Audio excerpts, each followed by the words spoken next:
Sampai sekarang belum ditemukan. Ada luasnya masih jauh, masih lama. Kejaksaan Agung menegaskan pihaknya belum menemukan Sylvester Matutina. Kapus Penkum Kejagung Anang Supriyatna bahkan menyinggung permohonan PK kedua yang akan diajukan Sylvester tidak serta-merta menunda eksekusi. Sylvester yang jelas jaksa eksekutor sedang mencari yang bersangkutan dan kita pastinya jaksa eksekutor akan mengambil langkah-langkah hukum. Sampai sekarang belum ditemukan. Di Jakarta Pak katanya Pak ya? Itu kan penasihat hukumnya, makanya kalau memang benar dan beritikat baik, hadir, laksanakan eksekusi. Perkara yang bersangkutan mau mengajukan hukum PK, silakan saja, tapi eksekusi tidak, PK tidak menghentikan eksekusi ya. Ada luasnya masih jauh, masih lama. Sebelumnya, pengacara Sylvester Lekumanan mengungkap Kejaksaan Negeri Jakarta Selatan tak bisa lagi mengeksekusi kliennya dalam kasus fitnah kepada mantan Wapres Yusuf Kala. Menurutnya, kasus yang menjerat Sylvester sudah kadaluarsa. Terkait dengan referensi hukum yang bisa saya sampaikan terhadap perkara Sylvester Matutina, bahwa jelas pasal yang menjerat Pak Sylvester telah kadaluarsa. Menjalankan putusan terkait dengan undang-undang hukum pidana yaitu pasal 8485 bahwa peristiwa tersebut telah kadaluarsa dan tidak patut untuk dieksekusi lagi. Nah, kami berencana untuk mengajukan lagi PK kedua. Menanggapi dalih daluarsa kasus Sylvester, mantan Menko Polhukam Mahfud MD menyebut kasus Sylvester tidak ada daluarsanya karena usai putusan masih ada 16 tahun masa berlakunya putusan hakim atas kasus tersebut. Kalau PK, dia harus hadir sendiri. Oleh sebab itu dulu PK yang pertama kan dianggap tidak memenuhi syarat karena tidak mau datang. Kalau mau PK kedua dia harus hadir sendiri dan di situ kejaksaan bisa menangkap dia. Dia mengatakan ini daluarsa karena ada keputusan Mahkamah Agung tahun 52 yang isinya bahwa daluarsa itu tidak boleh kurang dari hukuman. Cuma itu dijadikan alasan, itu kan tidak kurang dari hukuman. Sementara menurut pasal 72, 74 dan pasal 84 KUHP jelas kalau ancamnya 4 tahun dan pidana, maka daluarsanya, daluarsa pengadilannya, penuntutannya itu 12 tahun. Kalau sudah divonis dari ancaman ini 12 tahun ditambah sepertiga, berarti 16 tahun. Jadi tidak ada urusan daluarsa itu. Keberadaan Sylvester hingga kini masih misterius. Sebelumnya pihak pengacara mengklaim jika relawan Jokowi itu masih berada di Jakarta dan dalam kondisi sehat. Tim Liputan Kompas TV.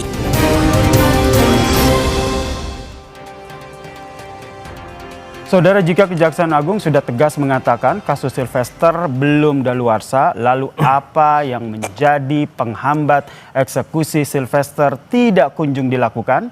Benarkah keberadaan Sylvester begitu sulit untuk terlacak? Kita bahas bersama dengan sejumlah narasumber yang telah hadir di studio Kompas TV. Ada Waketumbar JP, Bang David Pajung, dan juga tim advokasi anti kriminalisasi, akademisi dan aktivis Mas Ahmad Kozinuddin. Selamat petang Bapak-bapak. Ya Mas Yasir. Sehat ya Bang? Sehat, kuat selalu. Oke, saya ke Bang David dulu. Bang David, kalau kita lihat kan Kejagung sudah berkali-kali minta agar Sylvester punya itikat baik untuk menyerahkan diri. Apalagi yang pertama, alasan PK maupun daluarsa kasus tidak lagi relevan untuk menghindari eksekusi penahanan. Kenapa sih Bang Sylvester udah hadapi saja konsekuensi hukumnya? Ya, pertama kalau pertanyaan itu pasti kembali kepada dua hal ya. Pertama kepada yang bersangkutan sahabat saya Sylvester, yang kedua pada penasihat hukum beliau. Nah, kapasitas saya ini sebagai teman, sebagai aktivis Bara JP yang sama-sama berjuang dalam banyak hal. Nah, kalau pandangan saya begini ya, tentu ini harus diuji. Pertama, diskresi penahanan penangkapan itu ada pada kejaksaan. Nah, tetapi kejaksaan juga tentu punya pertimbangan-pertimbangan narasi-narasi hukum yang dijadikan argumen atau landasan kenapa sampai hari ini belum diambil atau belum ditahan. Nah, saya pikir kalau pernyataan kawan Lekumanan sebagai lawyersnya Sylvester kan bahwa Sylvester ada di Jakarta, nggak kemana-mana. Nah, pertanyaannya kan kenapa kejaksaan? Nah, diskresi ada pada kejaksaan. Tetapi yang saya mau katakan, kejaksaan pasti punya pertimbangan hukum. Satu, apa yang disampaikan oleh lawyersnya Sylvester soal kadaluarsa berdasarkan pasal 84. Itu menurut argumentasi hukum oleh lawyers. Yang kedua, Kalau menurut saya mungkin ini yang memang menjadi pertimbangan. Pertama, ada keputusan peraturan Kejaksaan nomor 15 2020 ini terkait soal RJ, restoratif justice, yang bisa jadi karena sudah ada pertemuan yang selalu disampaikan baik oleh Sylvester maupun penasihat hukum bahwa ada pertemuan dengan Pak JK sendiri ya, di kantor Pak JK ada pertemuan permohonan maaf dan itu diselesaikan, ada saksi-saksi orang-orang dari NTT maupun tokoh-tokoh yang hadir ketika itu ya, ada 3 orang ya, ada Pak Mekeng anggota DPR RI dari NTT, ada Pak Sofian Wanandi yang merupakan sahabat Pak JK juga, dan ada satu lagi tokoh buruh siapa si dari NTT ini yang agak gempal, teman juga. Nah, itu yang menjadi saksi. Nah, menurut Sylvester kami sudah bertemu dan bermaaf-maafan. Nah, RJ ini adalah sebuah proses untuk menghilangkan proses hukum setelah ada permohonan maaf, ada penerimaan maaf, dan itu bagian dari membangun rekonsiliasi antara korban maupun dengan yang ditersangkakan, dan menurut penasihat hukum itu sudah terjadi. Saya pikir tapi kan ini salah satu maaf saya potong, tapi kan restoratif justice itu kan sebelum putusan, ini kan putusan sudah ada. Ya, pertanyaan saya tadi kan kenapa nggak hadapi saja konsekuensinya gitu. Gini, restoratif justice itu sudah ada jurisprudensi, ada beberapa case ya, ada di Boyolali, ada di Banyumas, beberapa orang yang kedapatan mencuri lalu kemudian sudah proses sidang apa segala macam, sudah terdakwa, tetapi dipertemukan, difasilitasi dan ada permohonan maaf, korban menerima, selesai. Dianggap kasus itu selesai. Ini jurisprudensi loh. Ya. Jadi itu bagian dari proses hukum. Saya pikir itu salah satu landasan. Tahan sampai di situ. Gimana Bang? Jadi saya ingin luruskan ya, janganlah masyarakat dibikin bodoh ya dengan statement yang kita menambah bencana 2 kali. Bencana pertama kita lihat negara kita tuh kalah dengan seorang terpidana. Bencana yang kedua, masyarakat menjadi bodoh karena seolah-olah tindakan jaksa mengeksekusi itu keliru karena dianggap misalnya tadi sudah daluarsa lah, kedua ada restoratif justice lah, dan seterusnya. Dan harus dibedakan namanya jurisprudensi dengan preseden. Kalau presidennya ada, iya, tapi belum sampai putusan, belum menjadi jurisprudensi. Jadi ada perbedaan nomenklatur antara preseden. Dan itu juga perlu dipertanyakan. Presidennya seperti apa, kasusnya seperti apa. Dan yang jelas kalau bicara tentang restoratif justice itu pra penuntutan kalau itu di jaksa. Kalau di polisi pra penyidikan. Tidak bisa kemudian ini sudah vonis, sudah inkrah, jaksa lalai. Nah, justru saya malah kasihan kepada negara kita. Hari ini seolah-olah kita harus melakukan redefinisi tentang apa itu pengertian negara. Dalam konteks negara kan semua sudah sepakat. Yang namanya negara itu organisasi yang punya sifat daya paksa. Itu yang membedakan negara dengan institusi atau organisasi di luar negara. Hari ini negara kok sudah milik kayak yayasan. Jadi menurut Anda restoratif justice itu bukan alasan ya? Oh, nggak ada, itu dalil saja. Dan kita tahu bahwa sebelumnya bukan hanya soal restoratif justice, bahkan pertama kali yang dipersoalkan adalah meminta amnesti dari presiden dengan dalih ada peristiwa lain juga diberikan amnesti. Itu gagal. Yang kedua justru juga di media Kompas saya masih ingat mencoba dalih bahwa bisa saja jaksa belum dapat salinan putusan. Pak Jasman Panjaitan ketika itu mantan Kejaksaan Agung mencoba berdalih itu. Tapi ternyata semua dalih ini kan terkoreksi oleh data dan fakta. Dan hari ini parameternya sederhana lah. Kalau itu ya masih dianggap sebagai sesuatu yang tidak bisa didiskusi, tentu jaksa tadi tidak bersikap demikian. Tapi sayangnya saya juga komplain kepada jaksa. Kok jaksa menjadi selemah ini gitu loh. Kan harusnya ada tugas-tugas intelijen. Justru yang saya sayangkan Reda Mantovani, alih-alih dia membantu Kejaksaan Negeri Jakarta Selatan untuk mengeksekusi dengan memberikan informasi. Dia kan jam intel. Kalau Anda bilang jaksa itu lemah, Anda menangkapnya seperti apa? Ada orang di balik jaksa atau apa? Di balik ini, dan orang kuat itu non negara. Dan ini yang berulang kali kita tegaskan bahwa hari ini negara kita diintervensi oleh organisasi non negara yang membuat alat-alat negara itu tidak berfungsi sebagaimana biasanya. Baik, berarti Anda bilang bahwa ada orang kuat begitu. Ya. Sebentar Bang ya, kita lanjutkan diskusi kita usai jeda berikut ini. Tetaplah bersama kami di Kompas Petang. Sylvester sulit ditangkap, ada yang melindungi, ini yang menjadi topik kita. Kalau kata Bang Hozin tadi ada orang kuat di situ, betul begitu Bang?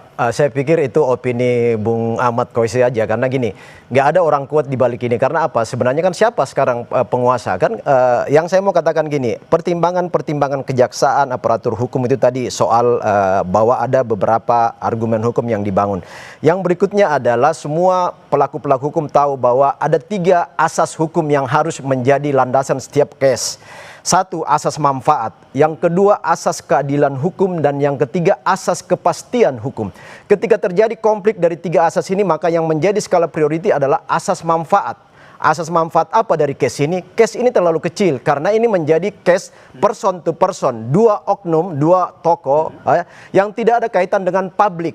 Kalau terlalu kecil, kenapa nggak Bang Silvester hadapi saja begitu? Kenapa menghilang dan sulit sekali ditemukan? Kecil dalam arti ini bukan kasus publik, ini bukan kasus kebijakan publik, bukan kasus extraordinary crime ya, yang menjadi perhatian dan kepentingan publik. Karena ini dua person saja yang katakanlah kalau dua person padahal sudah bertemu, sudah berdamai. Nah, sekarang ini diangkat karena mungkin dari case-case bahwa ini kok belum ditangkap. Nah, sekarang ini kan bolanya saya katakan ada pada eksekutor kejaksaan. Nah, ada landasan-landasan hukum yang dibangun oleh kejaksaan untuk belum melakukan eksekusi. Karena tadi ada perjan, ada ke Jampidun punya arahan, keputusan ya, ada edaran Jampidun, ada perjan yang terkait RJ. Jadi semua itu menjadi pertimbangan-pertimbangan kejaksaan dan ini bukan kasus publik, kasus dua orang yang tidak bersangkut paut dengan kepentingan publik. Anda, itu asas manfaat. Alasan-alasan hukum. Pasti. Saya yakin itu pasti. Ya, itu kan dalih saja. Sebenarnya kalau kita kembali kepada 3 asas hukum tadi, yang pertama tidak ada manfaatnya kok membiarkan Silvester itu terus berkeliaran, berbahaya karena dia sudah terbukti inkrah melakukan fitnah terhadap mantan Wakil Presiden Republik Indonesia. Yang kedua, tidak ada kepastian hukum kalau tidak segera dieksekusi. Bagaimana kita rakyat mau mencari keadilan jika pada akhirnya putusan itu tidak bisa dieksekusi? Yang terakhir, persoalannya adalah di mana sih kita akan berdiri di Republik ini? Ini kan soalnya kan sederhana, eksekusi selesai. Tapi tadi saya tegaskan, kenapa ini menjadi susah? Ini adalah orang besar. Kenapa? Narasi jadikan ini hal yang kecil. Padahal saat yang bersama, kalau kita bicara kasusnya hanya fitnah, Saudara Joko Widodo merasa difitnah, dia juga bikin laporan. Siapa orang besar, Bung? Orang besarnya Saudara Joko Widodo. Saya beberapa kali Jokowi udah nggak punya kekuatan, ya, bukan penguasa hari ini kan, tapi itu terbantahkan. Dia mantan penguasa, dia punya akses kepada kekuasaan. Orang dulu jadi pejabat dengan tanda tangan dia juga bagian dari Dewan Pembina Solidaritas Solmed ya, punya Silvester Matutina. Jadi dua hal ini sulit untuk dipisahkan bahwa di balik Silvester Matutina ada Joko Widodo. Kalau tidak ada Joko Widodo, maka semestinya ini perkara sederhana cepat dieksekusi. Dan yang menjadi soal Jokowi justru masyarakat. Kuat banget ya. Jokowi terlalu kuat. Persoalannya bukan masalah kuatnya, tetapi Jokowi merusak tatanan hukum sampai orang yang harusnya bisa dieksekusi pun menjadi tidak bisa dieksekusi. Jadi menurut Anda, bukan Bang kuat Kozin, atau tidak kuat, jadi menurut Anda, Bang Kozin, Silvesternya yang terlalu kuat atau jaksanya yang lama dan juga ragu-ragu untuk mengeksekusi ini? Ya, jaksa pun menurut saya terlalu lemah. Kenapa sampai dia memelas? Tolong dong kuasa hukum dibantu. Ya, mana ada kuasa hukum pasti membela kliennya. Dia akan melindungi kliennya. Tapi soalnya kan jaksa punya alat. Di antaranya kan punya Jaksa Agung Muda di bidang intelijen. Kenapa Reda Matufani tidak bekerja? Kasih info. Jangan dia malah datangnya ke PIK 2 kasih acara di acaranya CSR-nya Agung Sedayu Group. Ini tugas dia harusnya mencari informasi tentang terdakwa ini segera dieksekusi, bukan sibuk urusan yang bukan tupoksinya. Jadi kalau Reda Matufani itu juga punya kekeliruan karena dia selaku Intel tidak segera memberikan informasi kepada jaksa eksekutor agar segera menangkap Silvester. Kalau kata Bro Ahmad tadi bahwa ada orang besar, itu bagi saya itu pelecehan kepada institusi negara. Seolah-olah hukum bisa dikendalikan oleh seseorang di Republik ini. Itu pelecehan. Jadi negara ini punya kedaulatan. Jokowi yang melecehkan negara ini. Sejak era Jokowi lah hal-hal seperti ini terjadi. Oh enggak, sebelumnya Anda salah. Tidak pernah terjadi. Coba runut sejarah. Tidak pernah ada kasus sudah inkrah terjadi tidak bisa dieksekusi kecuali setelah ada Saudara Joko Widodo. Roy Suryo dan Anda sebagai penasihat hukum bisa mengatakan ijazah Jokowi palsu apa, itu dibebaskan aja. Dan nggak ada. Jokowi sudah melalui proses hukum dan karena Jokowi itu adalah rakyat biasa hari ini yang bisa menghargai hukum. Tapi kekuasaan Jokowi sebelumnya telah disalahgunakan. Sekarang nggak ada negara kekuasaan itu. Bang David, Bang Kozin, oke, terakhir dari saya. Bang David sebagai sahabat dekatnya, sebagai teman dekatnya, tahu nggak keberadaannya di mana? Singkat saja. Kalau menurut pengacaranya Lekumanan mengatakan ada di Jakarta. Nah, sekarang persoalannya adalah dasar apa yang mau digunakan oleh kejaksaan untuk mengeksekusi. Baik. Karena menurut pengacaranya sudah ada daluarsa. Yang kedua ada RJ, ada perdamaian. Berarti sudah di Jakarta dan kita tunggu langkah dari kejaksaan. Sepakat seperti itu ya? Tidak sepakat. Jaksa Agung harus segera tangkap. Ini pelecehan. Baik. Terdakwa terpidana ada di Jakarta tapi tidak segera dieksekusi. Padahal informasi itu diketahui oleh jaksa. Negara tidak boleh kalah. Jangan ubah definisi negara menjadi seperti yayasan. Kita tangkap semuanya, kita tunggu bagaimana langkah Kejaksaan Agung dalam eksekusi kasus ini. Terima kasih. Bang Kozin telah bergabung bersama kami di Kompas Petang. Dan saudara, usai jeda Kompas Petang masih akan hadir dengan informasi penting dan menarik lainnya. Tetaplah bersama kami di Kompas Petang.